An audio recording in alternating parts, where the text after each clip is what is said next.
গত সপ্তাহে আমি আপনাদের সামনে জুমার নামাজে উপস্থিত হতে পারি নাই।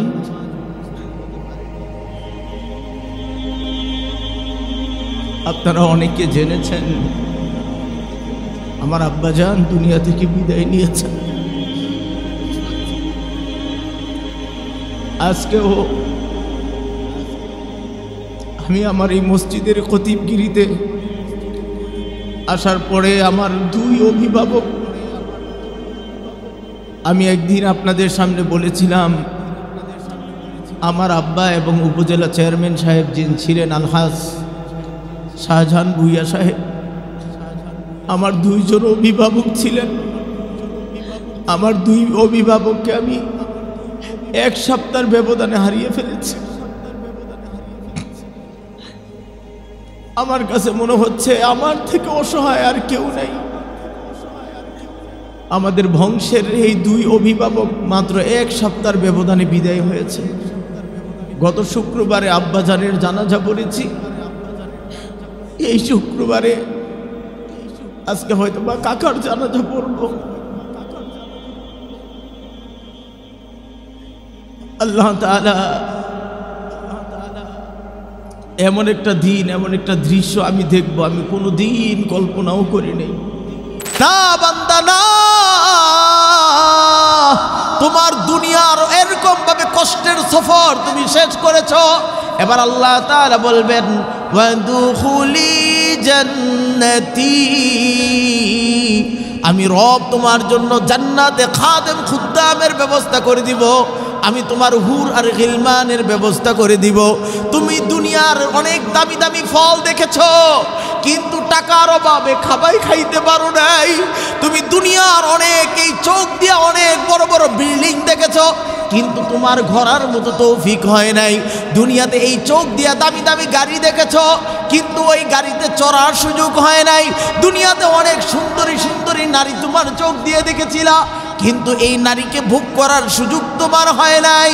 আল্লাহ বলেন বান্দারে শোন, আজকের এই নিয়ামতওয়ালা জান্নাত আমি তোমার জন্য উন্মুক্ত করে দিলাম। এখানে যা চাইবা তাই পাইবা, তোমার এখানে আর অভাব বলতে কোনো জিনিস নাই। বলেন আল্লাহু আকবার, আরো জোরে বলেন আল্লাহু আকবার। আমার ভাইয়েরা, আল্লাহ তাআলা আপনাকে আমাকে যে নফস দিয়ে দুনিয়ায় পাঠিয়েছেন, আল্লাহ তাআলা মানুষকে যে আত্মা দিয়ে পাঠিয়েছেন, আহারে আপনার আমার দেহটা আল্লাহ তাআলা দুইটা জিনিস দিয়ে বানিয়েছেন। একটা হচ্ছে এই দেহ, এই দেহটা হচ্ছে মেড ইন দুনিয়া, দুনিয়ার মাটি থেকে আল্লাহ এই দেহ বানিয়েছেন।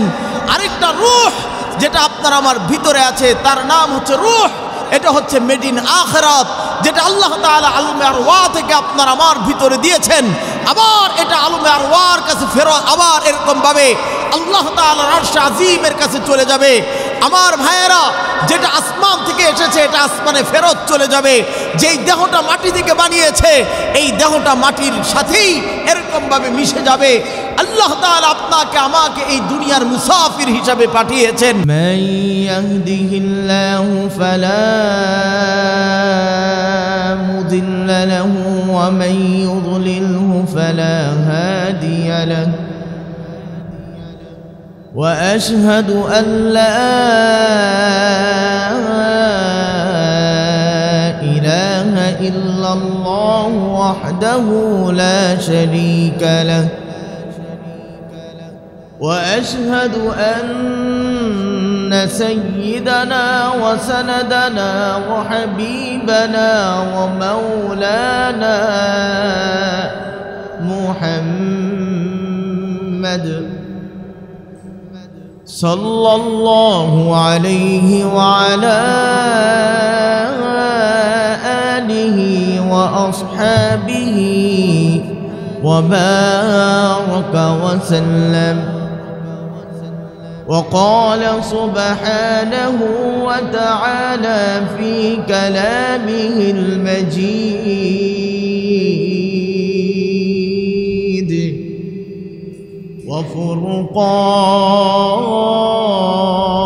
وفرقانه الحميد. أعوذ بالله من الشيطان الرجيم بسم الله الرحمن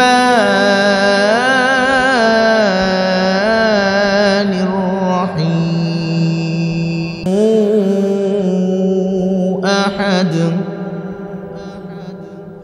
يا أيتها النفس المطمئنة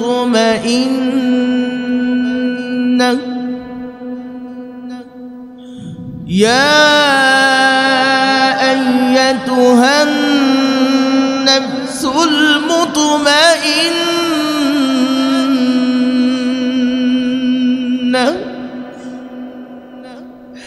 يا أيتها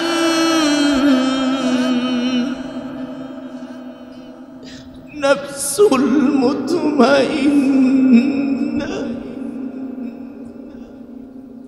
ارجعي إلى ربك راضية مرضية ارجعي إلى ربك راضية مرضية فادخلي في عبادي وادخلي جنتي صدق الله المولانا العظيم وصدق رسوله النبي الكريم ونحن على ذلك لمن الشاهدين والشاكرين الحمد لله رب العالمين سبحانك لا علم لنا إلا ما علمتنا إنك أنت العليم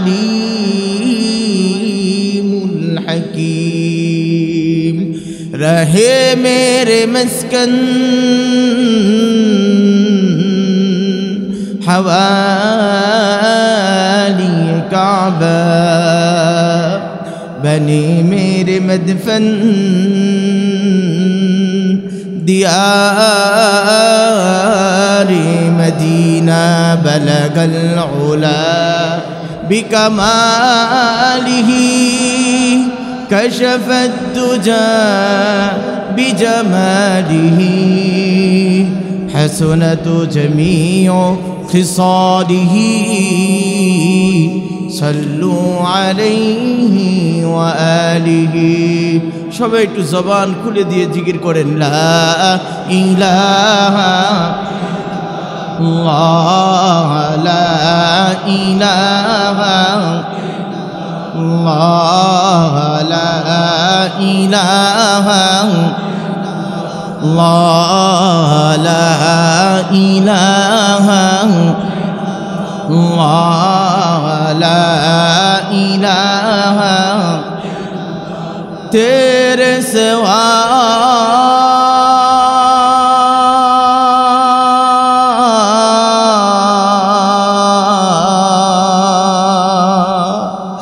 معبود حقیقی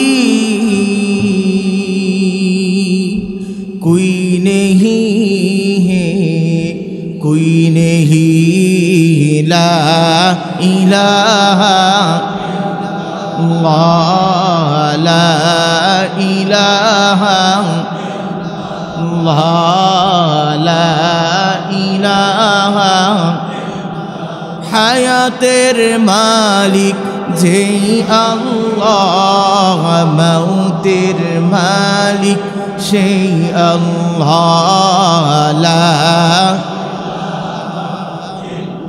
আল্লাহ লা ইলাহা আল্লাহ লা ইলাহা জান্নাতের মালিক যেই আল্লাহ জাহান্নামের মালিক সেই আল্লাহ লা ইলাহা ইল্লাল্লাহ লা ইলাহা লা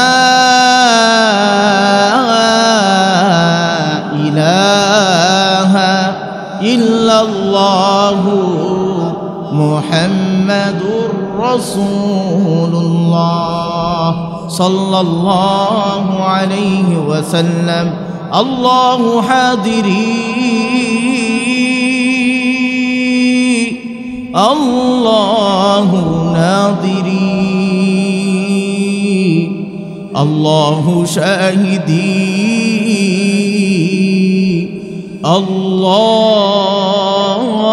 আল্লাহু মাঈ। আলহামদুলিল্লাহ, আল্লাহ সুবহানাহু ওয়া তাআলার দরবারে অসংখ্য গণিত প্রশংসা, যে মহান স্রষ্টা রব্বুল আলামিন আপনাকে আমাকে সলাতুল জুমআকে আদায় করার জন্য মোড়াপাড়া বাজার মসজিদ বাইতুল মামুর জামে মসজিদে একত্রিত হওয়ার তৌফিক এনায়েত করেছেন।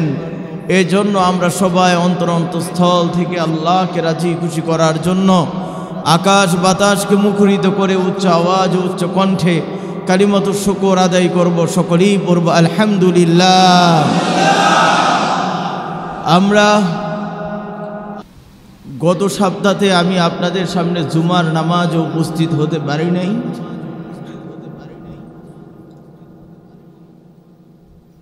আপনারা অনেকে জেনেছেন আমার আব্বাজান দুনিয়া থেকে বিদায় নিয়েছেন। আজকেও আমি আমার এই মসজিদের খতিবগিরিতে আসার পরে আমার দুই অভিভাবক, আমি একদিন আপনাদের সামনে বলেছিলাম আমার আব্বা এবং উপজেলা চেয়ারম্যান সাহেব যিনি ছিলেন আলহাজ শাহজাহান ভুইয়া সাহেব, আমার দুইজন অভিভাবক ছিলেন। আমার দুই অভিভাবককে আমি এক সপ্তাহের ব্যবধানে হারিয়ে ফেলেছি। আমার কাছে মনে হচ্ছে আমার থেকে অসহায় আর কেউ নেই। আমাদের বংশের এই দুই অভিভাবক মাত্র এক সপ্তাহের ব্যবধানে বিদায় হয়েছে। গত শুক্রবারে আব্বাজানের জানাজা পড়েছি, এই শুক্রবারে আজকে হয়তো বা কাকার জানাজা পড়ব। আল্লাহ তাআলা এমন একটা দিন, এমন একটা দৃশ্য আমি দেখব, আমি কোনো দিন কল্পনাও করি নাই। এবং এক জুমার পরে আজকের এই জুমাতে আমার আজকেই প্রথম আলোচনা। আমি এক সপ্তাহ যাবৎ পর্যন্ত আমি কয়েকবার জ্ঞান হারিয়ে ফেলেছিলাম, নিজেকে ভারসাম্য ধরে রাখতে পারি নাই। আব্বাজানের স্মৃতিগুলো আমাকে বারবার স্মৃতিগুলো মনে পড়ার কারণে বড় কষ্ট লাগতেছিল। আজকে এমন এক জুমা, যে জুমা আজকে আমার জন্য বিশাল এক ঐতিহাসিক, আমার জীবনের এক স্মরণীয় জুমা, যে জুমাতে আজকে আমার আব্বা এবং চাচা দুইজনের একসাথে বিদায়ের আজকে জুমা আমি আলোচনা করছি। আল্লাহ তাআলা, আমি আপনাদের সামনে কোরআনের যে তাফসীর করতেছিলাম, কোরআনুল কারীমের 30 নম্বর পারার 89 নম্বর সূরা সূরাতুল ফজরের আমি প্রায় শেষ আয়াত থেকে যে আপনাদের সামনে তাফসীর করছি। আজকে এরকমভাবে সূরাতুল ফজরের এরকম 27, 28, 29, 30 এই 4টি আয়াতের তাফসীর। আজকে আয়াতটাও আল্লাহ তাআলা এমনভাবে মিলিয়ে দিয়েছেন।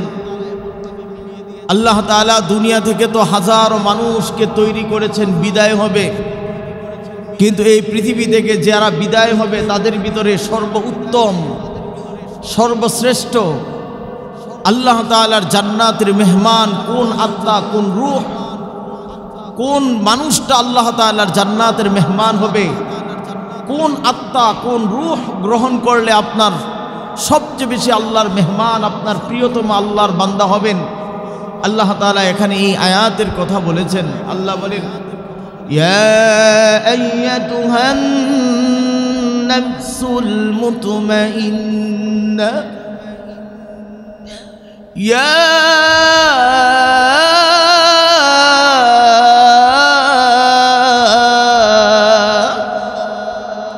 আইয়াতুহান নাফসুল মুতমাইন্না ইরজিই ইলা রাব্বিকি রাদিয়াতাম মারদিয়া ফাদখুলি ফি ইবাদি ওয়াদখুলি জান্নাতি। আল্লাহ সুবহানাহু ওয়া তাআলা বলেন, গোটা পৃথিবীর মানব জাতিকে আল্লাহ তাআলার কাঠগড়ায় যখন দাঁড়া করাবেন, হাদিসের ভিতরে আল্লাহর নবী সাল্লাল্লাহু আলাইহি ওয়াসাল্লাম বলেন, আল্লাহ তাআলা হাসরের ময়দানে যখন সমস্ত মানুষগুলো দাঁড়াবে, যারা জাহান্নামের উপযুক্ত জাহান্নামে দিবে, তাদের শাস্তির ব্যবস্থা যখন তৈরি হয়ে যাবে, হাসরের ময়দানে যখন গোটা মানুষগুলো ইয়া নাফসি করতে থাকবে, কেউ কাউকে আশ্রয় দেওয়ার জন্য 1 মিনিট এরকমভাবে অপেক্ষা করবে না, কেউ কাউকে আশ্রয় দিবে না। মানুষ যখন তার পরিচয়কে ছিন্ন করে দিবে, বাবা সন্তান থেকে দৌড়ে পালিয়ে যাবে, সন্তান বাবার থেকে দৌড়ে পালিয়ে যাবে, স্ত্রী স্বামী থেকে দৌড়ে পালিয়ে যাবে, স্বামী স্ত্রী থেকে পালিয়ে যাবে। যখন কেউ কারো পরিচয় দিবে না, ওই বিভীষিকাময় কঠিন মুহূর্তে হাসরের ময়দানে আল্লাহ তাআলা জান্নাতীদেরকে সান্ত্বনা দেওয়ার জন্য একদল ফেরেশতার মাধ্যমে ঘোষণা দিয়ে বলবেন, ইয়া আইয়াতুহান নাফসুল মুতমাইন্না, ও পবিত্র আত্মা, ও প্রশান্ত আত্মা, আমি আল্লাহ যে আত্মাকে সবচেয়ে বড় শান্তি দিয়েছি, ও পবিত্র আত্মা, ভালো করে শুনে নাও, ইরজিই ইলা রাব্বিকি রাদিয়াতাম মারদিয়া। আরে তুমি তো তোমার রবের উপরে সন্তুষ্ট ছিলা। তোমার রব যদি তোমাকে খাওয়ায় রাখতো, তারপরেও বলতে আলহামদুলিল্লাহ। তোমার রব যদি তোমাকে একবেলা খাবার না দিত, তারপরেও বলতে আলহামদুলিল্লাহ। তোমার রব যদি তোমাকে বিল্ডিং এর ছাদের নিচে ঘুম পাড়াইছে, তুমি বলেছো আলহামদুলিল্লাহ। তোমার রব যখন তোমাকে এরকম ডেরা ঘরের ভিতরে, অল্প জীর্ণ শীর্ণ ঘরের ভিতরে ঘুমিয়েছিলা, তখনও আল্লাহর ইবাদত করেছো, বলেছো আলহামদুলিল্লাহ। আল্লাহ তোমাকে সুখে রাখছে আলহামদুলিল্লাহ, দুঃখে রাখছে আলহামদুলিল্লাহ। কখনো তুমি অসুস্থ ছিলে আলহামদুলিল্লাহ, কখনো এরকম ভাবে সুস্থ ছিলে আলহামদুলিল্লাহ। সমস্ত কাজে তুমি আল্লাহর উপরে সন্তুষ্ট ছিলা।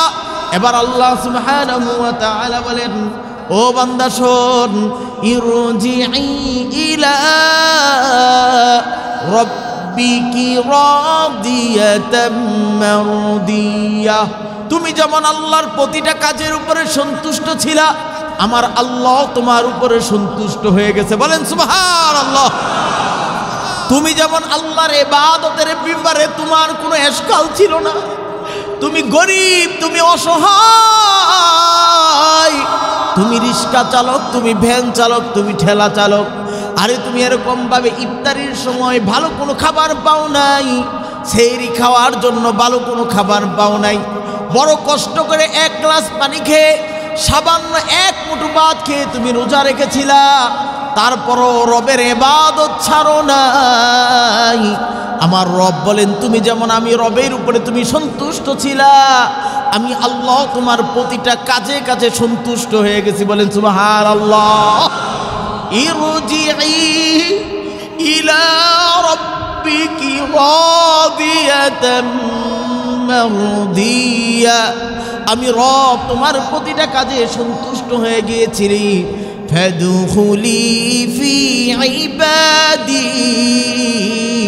বান্দারে, এবার তুমি আমার যারা এরকম পছন্দনীয় গোলাম, আমার যেই বান্দা, এই বান্দাদের কাতারে তুমি শামিল হয়ে যাও। ওয়াদখুলি জান্নাতি। আমি আল্লাহর চিরস্থায়ী রহমতের জায়গা, আমি আল্লাহর চিরস্থায়ী নিয়ামতের জায়গা জান্নাত। যেই জান্নাতের নিয়ামত শুরু হবে আর শেষ হবে না।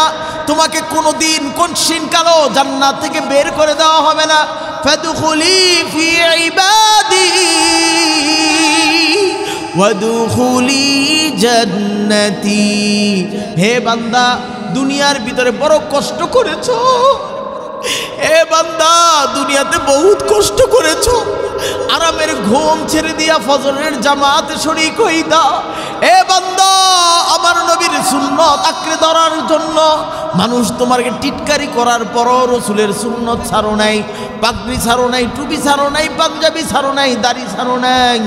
এ বান্দা, অনেক ক্লান্ত শ্রান্ত হয়ে গিয়েছিলে হকের উপরে চলার জন্য, শরীয়তের উপরে চলার জন্য, অল্প দুটো হালাল খাবার খাওয়ার জন্য বড় কষ্ট করেছো।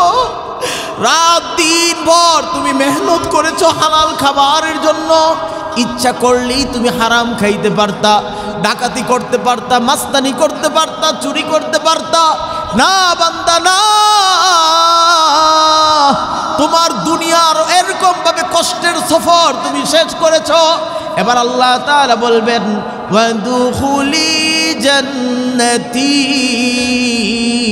আমি রব তোমার জন্য জান্নাতে খাদেম খুদ্দামের ব্যবস্থা করে দিব।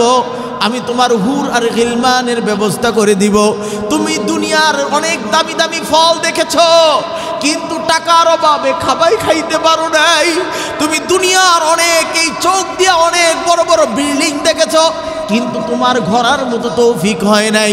দুনিয়াতে এই চোখ দিয়ে দামি দামি গাড়ি দেখেছো, কিন্তু ওই গাড়িতে চড়ার সুযোগ হয় নাই। দুনিয়াতে অনেক সুন্দরী সুন্দরী নারী তোমার চোখ দিয়ে দেখেছিলা, কিন্তু এই নারীকে ভোগ করার সুযোগ তোমার হয় নাই। আল্লাহ বলেন বান্দারে শোন, আজকের এই নিয়ামতওয়ালা জান্নাত আমি তোমার জন্য উন্মুক্ত করে দিলাম। এখানে যা চাইবা তাই পাইবা। তোমার এখানে আর অভাব বলতে কোনো জিনিস নাই। বলেন আল্লাহু আকবার। আরো জোরে বলেন আল্লাহু আকবার।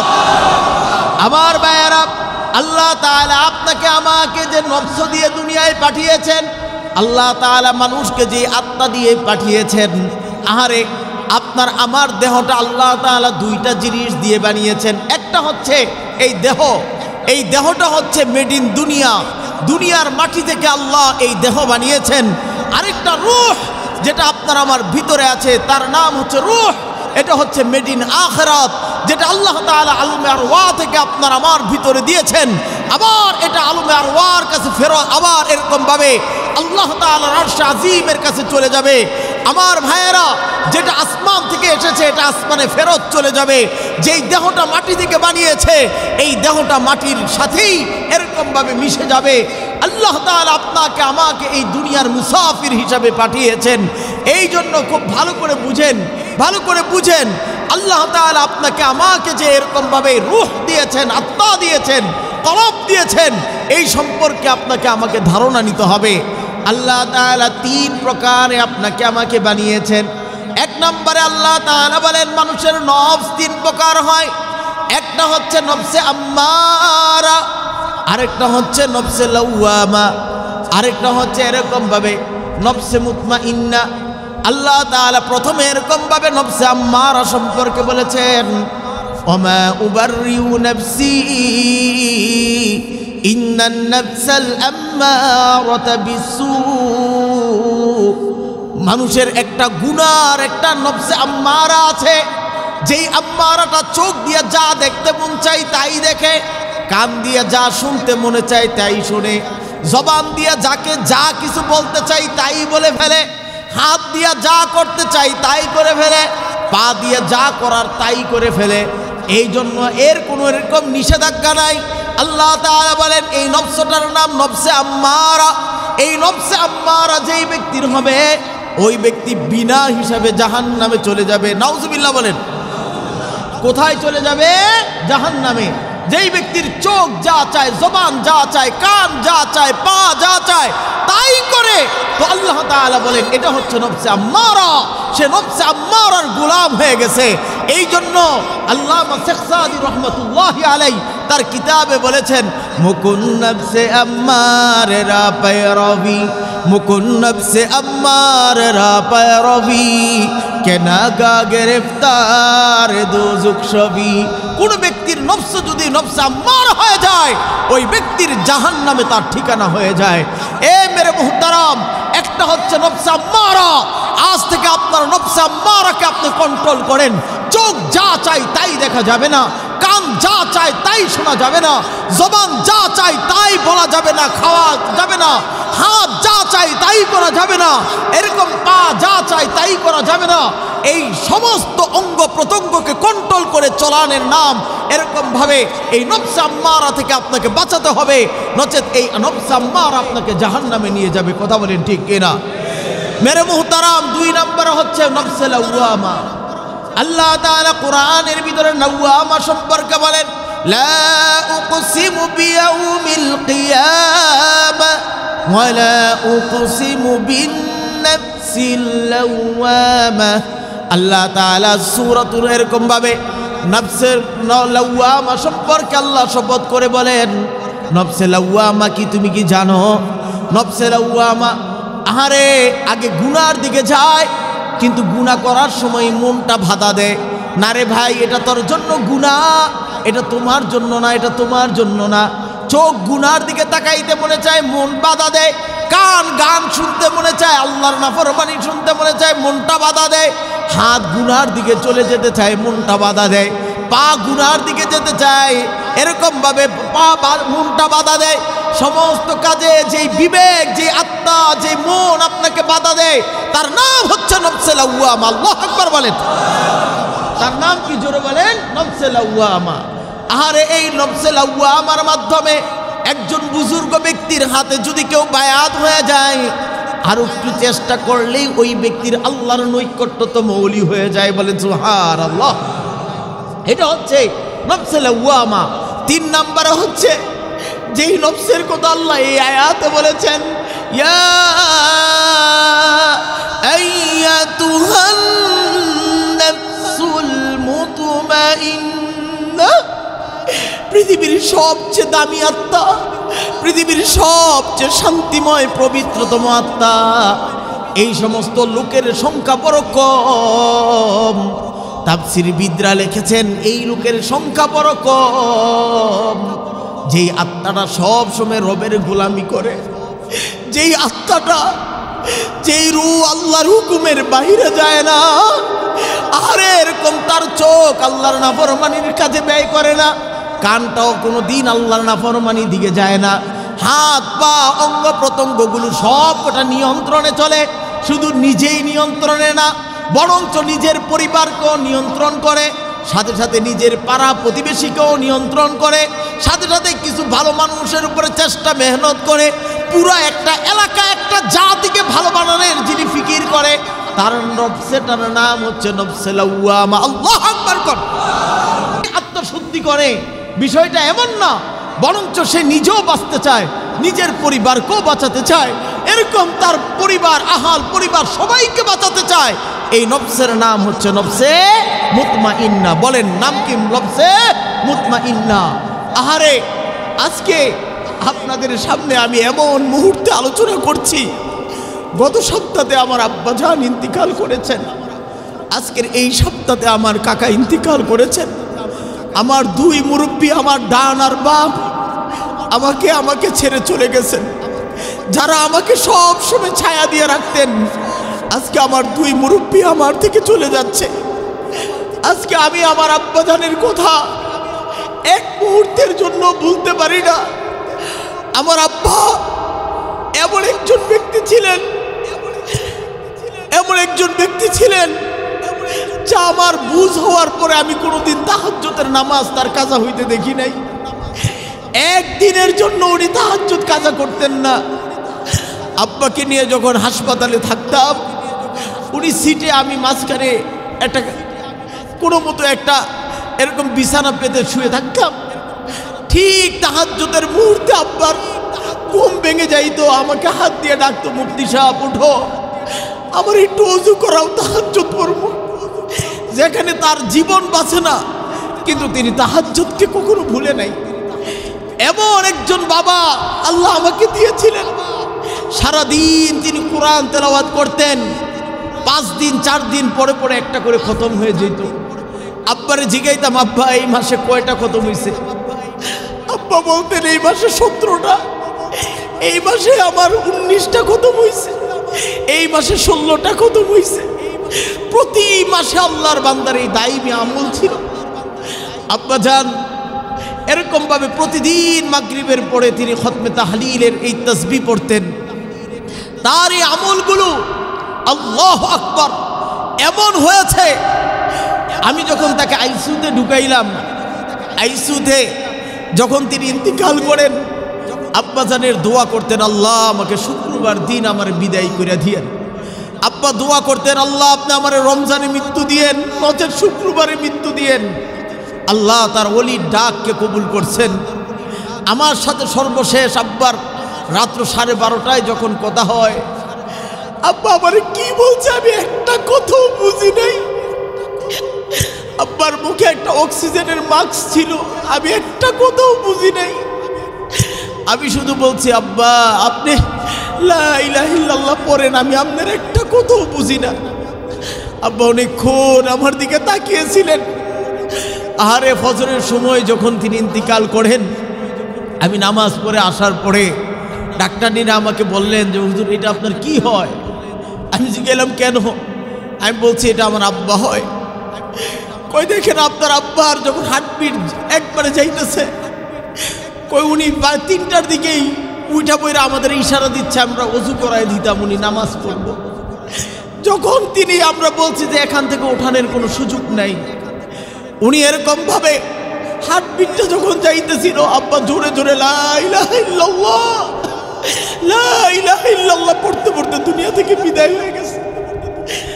আহারে আমি তার সন্তান, আহারে আমি তো এমন হই নাই, আমি তো বাবার মতো এত আমল হই নাই।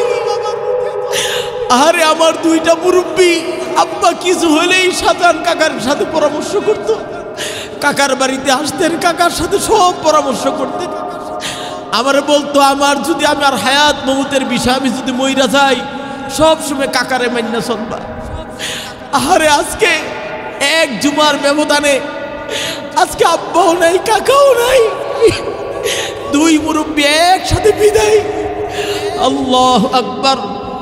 আল্লাহ তাআলা তাদেরকে, আল্লাহ তাআলা আমার আব্বার কবরকে নূর দ্বারা পরিপূর্ণ করে দেখ, বলেন আমিন।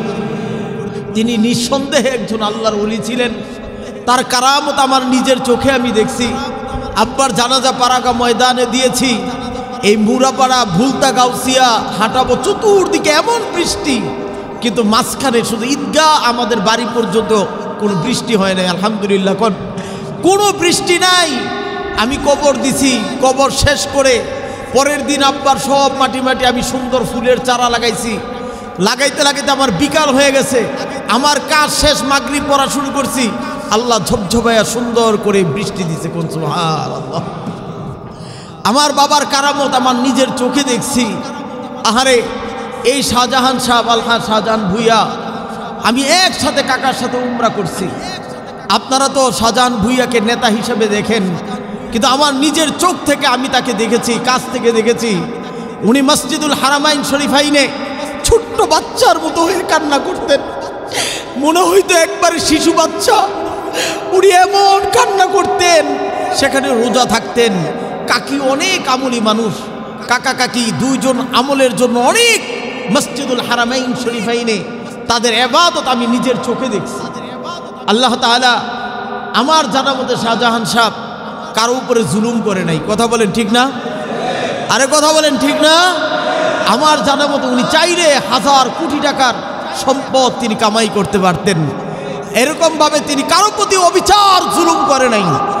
আজকে এরকম একজন মহান ব্যক্তি, একজন কিংবদন্তি নেতার বিদায় হচ্ছে আমাদের রূপগঞ্জ থেকে। একদিকে আমার 2 মুরব্বী একসাথে আমি হারিয়ে ফেলেছি। আপনারা দোয়া করেন আল্লাহ তাআলা আমাদের এই দুই মুরব্বীকে আল্লাহ তাআলা জান্নাতের মেহমান বানায় দে, বলেন আমিন। আরো জোরে বলেন আমিন। আজকে শাহজাহান সাহেবের বাড়িতে দেখেছি অসংখ্য গরিব অসহায় মানুষগুলো কাকার লাশের গাড়ি ধরে ধরে কাঁদতেছেন, বলতেছিলেন আরে এই লোক তো আর পাবে না। আসলে মানুষ যখন ভালো আচরণ করে, মানুষ যখন তার ভালো আত্মা তার ভিতরে থাকে, এর সুনাম এর সুগ্রাণ আল্লাহ চতুর্দিকে ছড়িয়ে দেয়। কথা বলেন ঠিক কিনা? আমার আব্বাজানের জানাজাতে এত লোক হয়েছে, মানুষ আমাদেরকে বারবার বলেছে যে হুজুর এটা আল্লাহর পক্ষ থেকে আল্লাহ তাআলা তার বান্দার জানাজায় এত লোক প্রেরণ করেছেন। আজকে আমি আপনাদের কাছে আবেদন করব, চলুন আমরা আমাদের আত্মশুদ্ধি করি, নিজেকে ভালো করি। একদিন আপনার আমি মরে যাব, কিন্তু পুরা ধরায় আপনার আমার জন্য কান্না করতে থাকবে। কথা বলেন ঠিক কিনা? অসংখ্য মানুষ আমাদের রূপগঞ্জে দেখেছি যার মৃত্যুর পরে মানুষ আলহামদুলিল্লাহ পড়েছে। আবার এমন মানুষকেও দেখেছি যার মৃত্যুর পরে সাধারণ মানুষও কান্না করেছে। কথা কোন ঠিক কিনা? এই জন্য আজকে আপনাদের কাছে বলবো, এমন জীবন তুমি করিবে গঠন, মরিলে হাসিবে তুমি কাঁদিবে ভুবন। এই জন্য এমন একটা জীবন আপনাকে আমাকে করতে হবে। কথা বলেন ঠিক না? একদিন চলে যাব পৃথিবী ছেড়ে, চলে যাব বহু দূরে, যেখানে থাকবে না স্বজন সুজন, ডাকবে না কি উঁচে না সুরে। ডাকবে আমাদের কেউ? কেউ ডাকবে না। নিজের সমস্ত সামান আপনাকে আমাকেই তৈরি করতে হবে। সব আপনার আমার জন্য নিজেরটা নিজে তৈরি করেন, আল্লাহ তাআলা আপনার আমার সহায় হবেন। এই জন্য আজকে আমরা জুমা একটু তাড়াতাড়ি পড়ে ফেলবো। আমরা ইনশাল্লাহ নামাজ শেষ করে আমাদের মুড়াপাড়া কলেজের মাঠে আলহাজ শাহজাহান ভুইয়া সাহেবের জানাজা অনুষ্ঠিত হবে। আমরা জানাজায় শরীক হব, পারবো তো ইনশাআল্লাহ? আল্লাহ আমাদের কবুল করেন, আমিন।